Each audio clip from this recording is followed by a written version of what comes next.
The Las Vegas Aces just exposed themselves as the biggest crybabies in WNBA history. And A'ja Wilson's meltdown after Game 4 against the Indiana Fever proves they can't handle losing without blaming everyone but themselves. When Aaliyah Boston absolutely dominated with 24 points and 14 rebounds, Wilson had the audacity to claim Boston got a special whistle from the refs. Really? The same Vegas team that's been getting every soft call for 3 straight games suddenly wants to cry foul when Indiana finally gets aggressive in the paint? This is about to get really embarrassing for the defending champs. Let me paint you the picture of what actually went down in that Game 4 matchup. The Fever came out swinging, attacking the rim like their season depended on it, which it basically did. Boston was sealing deep in the post, Mitchell was driving hard to the basket, and the entire Indiana squad was forcing contact instead of settling for jumpers. The result? 34 free throw attempts for Indiana compared to just 11 for Vegas. And somehow, Becky Hammon and A'ja Wilson want us to believe this was referee bias? Give me a break. If you love seeing entitled teams get exposed, hit that like button because we're just getting started with this breakdown. But that wasn't the whole story of how this meltdown unfolded. When reporters asked Hammon about the officiating after the game, she literally cut them off mid-question saying, "They shot 34 free throws and we shot 11. Next question."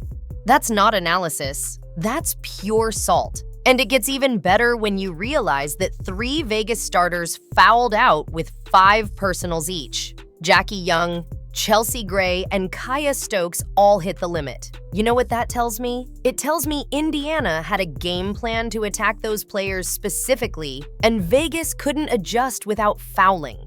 That's called being outcoached, not being cheated by the refs. What happened next would shock everyone watching the post-game interviews. A'ja Wilson, the reigning MVP and supposed leader of this Vegas squad, decided to throw shade at Boston by sarcastically saying she had a special whistle because she shot 13 free throws.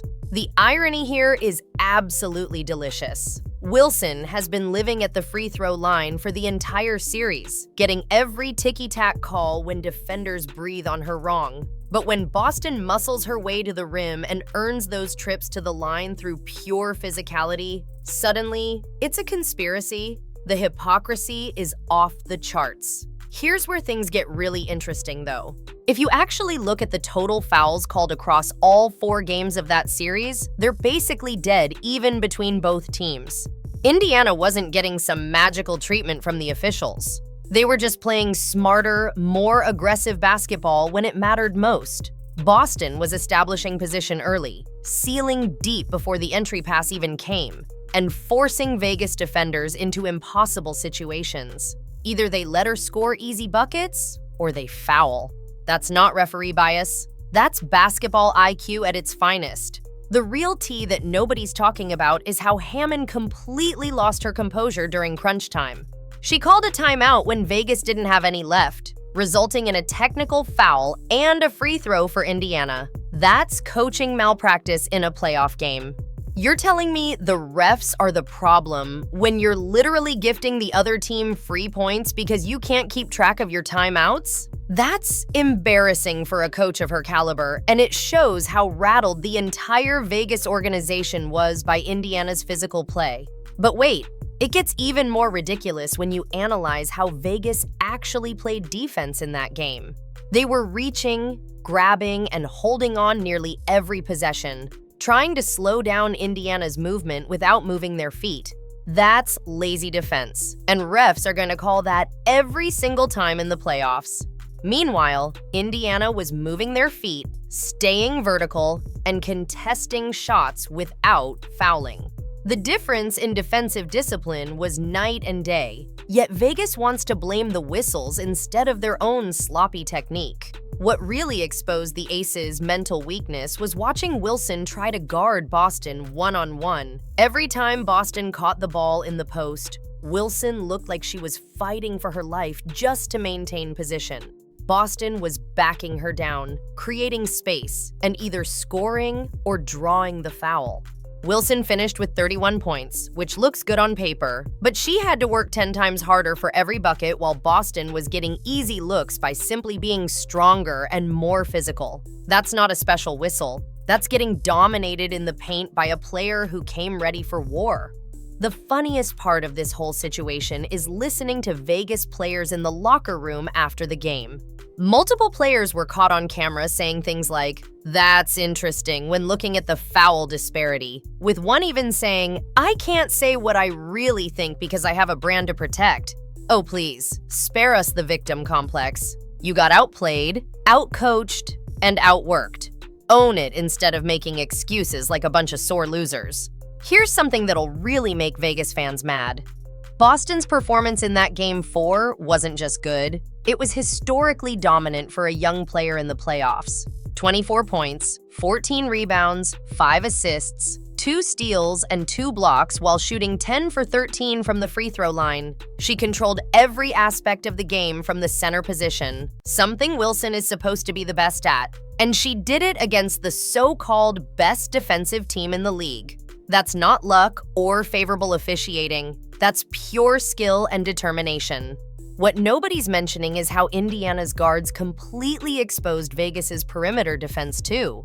Kelsey Mitchell was getting to the rim at will, drawing fouls on every drive because Vegas defenders couldn't stay in front of her. The Aces were so focused on complaining about Boston in the post that they forgot Mitchell was cooking them from the outside in. That's what happens when you're more worried about the refs than actually playing defense. The real story here is about accountability, or Vegas's complete lack of it. When you're the defending champions and you get punked on your home court, you have 2 choices. You can either admit you got outplayed and make adjustments, or you can cry about the refs and look like entitled brats. Vegas chose option 2, and it's honestly pathetic for a franchise with their pedigree. Champions don't make excuses, they make adjustments. But apparently, that memo didn't reach the Aces locker room. Let's talk about the actual basketball for a second because Vegas fans need a reality check. Indiana dominated the boards, controlled the paint, and dictated the pace of the entire game.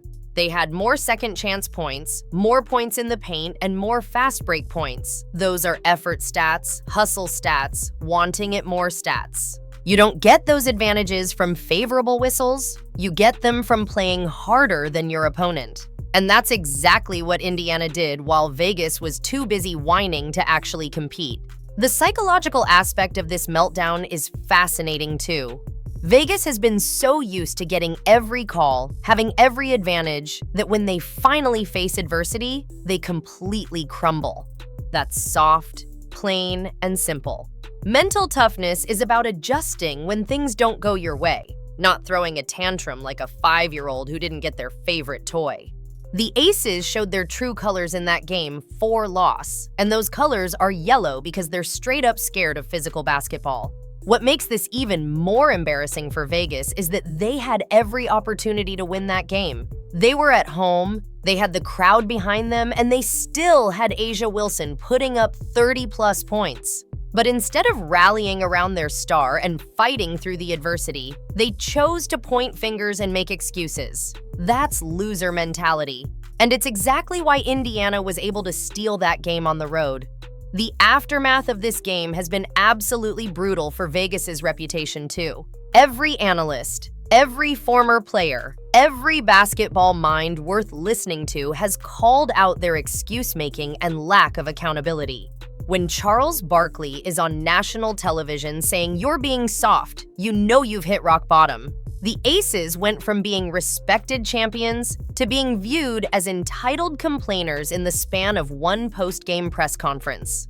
Here's the ultimate irony that Vegas fans won't want to hear. By complaining about the officiating so publicly and so dramatically, they actually guaranteed that refs would be even more careful about not showing them favoritism in future games. They played themselves.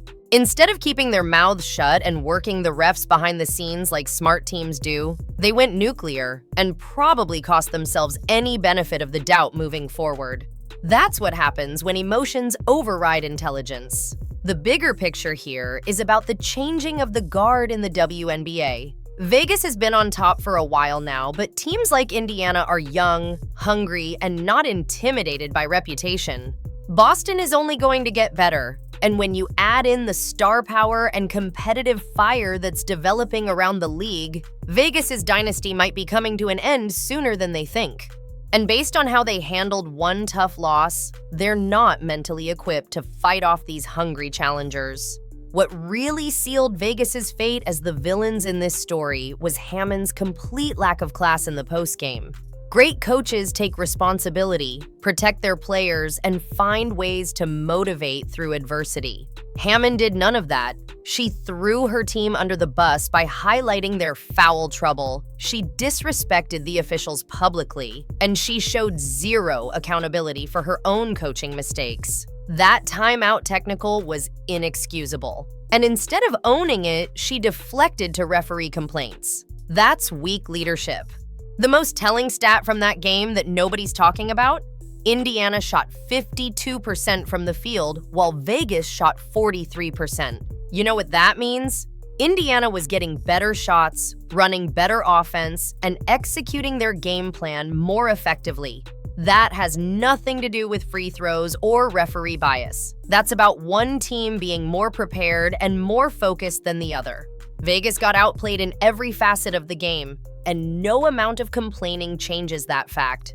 Looking at the broader context of that series, Vegas's meltdown becomes even more pathetic. They had won 3 straight games before this. They were heavy favorites to close out the series, and they were at home with everything in their favor. One bad whistle night, if you even want to call it that, shouldn't derail a championship team. But it did, because this Vegas team is mentally fragile when things don't go exactly according to plan. The real winners in all of this? The fans who got to witness one of the most epic meltdowns in WNBA playoff history. Watching a dynasty crumble under the weight of their own entitlement is pure entertainment. And the best part is, they did it to themselves. Nobody forced Wilson to make those comments. Nobody made Hammon act like a sore loser. And nobody made their players foul out by playing undisciplined defense. They chose to self-destruct, and we all got front row seats to the show. So what's the lesson here for Vegas and their delusional fan base? Champions don't make excuses, they make plays. When you spend more time crying about the refs than actually playing basketball, you deserve to lose. Indiana came in with a game plan, executed it perfectly, and exposed Vegas as a team that can only win when everything goes their way. That's not championship DNA, that's front-runner mentality, and it's exactly why their dynasty is about to come crashing down. If you enjoyed watching Vegas get exposed for the crybabies they really are, make sure to subscribe for more WNBA truth bombs because we're just getting started with calling out the league's biggest frauds.